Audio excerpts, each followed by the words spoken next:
1 ദിനവൃത്താന്തം അധ്യായം 1. അബ്രഹാത്തിൻ്റെ സന്തതികൾ. അബ്രഹാത്തിൻ്റെ പുത്രന്മാർ ഇസഹാക്കും ഇസ്മായേലും.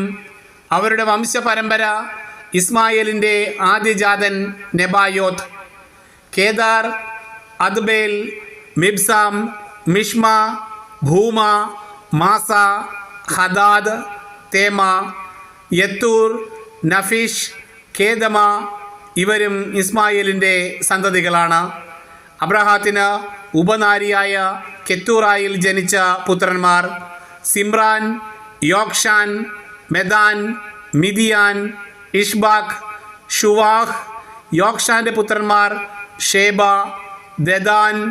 മിദിയാൻ്റെ പുത്രന്മാർ ഏഫ, ഏഫർ, ഹനോക്ക്, അബീദ, എൽദ. ഇവർ കെത്തൂറായുടെ വംശത്തിൽപ്പെടുന്നു. അബ്രഹാം ഇസഹാക്കിൻ്റെ പിതാവാണ്. ഇസഹാക്കിൻ്റെ പുത്രന്മാർ ഏസാവ്, ഇസ്രായേൽ. ഏസാവിൻ്റെ പുത്രന്മാർ എലിഫാസ്, റൗവേൽ, യവൂഷ്, യാലാം, കോറഹ്. എലിഫാസിൻ്റെ പുത്രന്മാർ തേമാൻ, ഓമാർ, സെഫി, ഗദാം, കെനസ്, തിമ്ന, അമലേഖ്. റൗവേലിൻ്റെ പുത്രന്മാർ നഹത്ത്, സേറഹ്, ഷമ്മ, മിസ. സെയീറിൻ്റെ പുത്രന്മാർ ലോദാൻ, ഷോബാൽ, സിബയോൻ, ആന, ദീഷോൻ, ഏസർ, ദീഷാൻ. ലോദാൻ്റെ പുത്രന്മാർ ഹോറി, ഹോമാം. ലോദാൻ്റെ സഹോദരിയാണ് തിമ്ന. ഷോബാലിൻ്റെ പുത്രന്മാർ അലിയാൻ, മനഹത്ത്, ഏബാൽ, ഷെഫി, ഓനാം.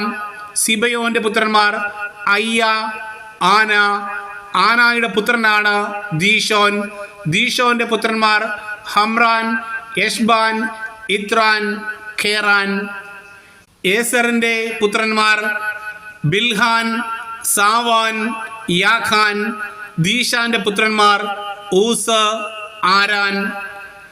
ഇസ്രായേലിൽ രാജഭരണം തുടങ്ങുന്നതിന് മുൻപ് ഏദോമിൽ വാണ രാജാക്കന്മാർ: ബയോറിൻ്റെ മകൻ ബേല. ഇവൻ ദിൻഹാബ പട്ടണക്കാരനായിരുന്നു.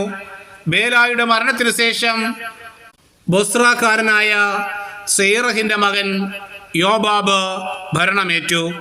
യോബാബ് മരിച്ചപ്പോൾ തേമാൻ വംശജരുടെ നാട്ടിൽ നിന്നുള്ള ഹുഷാം രാജാവായി. ഹുഷാമിൻ്റെ മരണത്തിനു ശേഷം ബദാദിൻ്റെ പുത്രൻ ഹദാദ് ഭരണമേറ്റു. അവിത്ത് പട്ടണക്കാരനായ ഇവൻ മോവാബ് ദേശത്ത് വെച്ച് മിദിയാനെ തോൽപ്പിച്ചു. ഹദാദിന് ശേഷം മസ്രേക്കാരൻ സംല രാജാവായി. സംലാക്ക് ശേഷം യൂഫ്രട്ടീസ് തീരപ്രദേശമായ റഹോബോത്ത് പട്ടണത്തിൽ നിന്നുള്ള സാവൂൾ ഭരണമേറ്റു. സാവൂൾ മരിച്ചപ്പോൾ അക്ബോറിൻ്റെ മകൻ ബാൽഹനാൻ രാജാവായി.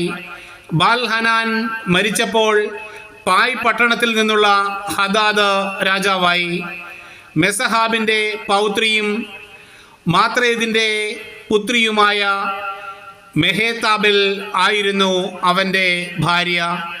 ഹദാദിൻ്റെ മരണത്തിന് ശേഷം ഏദോമിൽ വാണ പ്രഭുക്കന്മാർ: തിമ്ന, അലിയ, യദേത്ത്, ഒഹോലിബാമ, ഏല, പിനോൻ, കെനസ്, തേമാൻ, മിബ്സാർ, മഗ്ദിയേൽ, ഈറാം. ഇവർ ഏദോമിലെ പ്രമുഖരായിരുന്നു.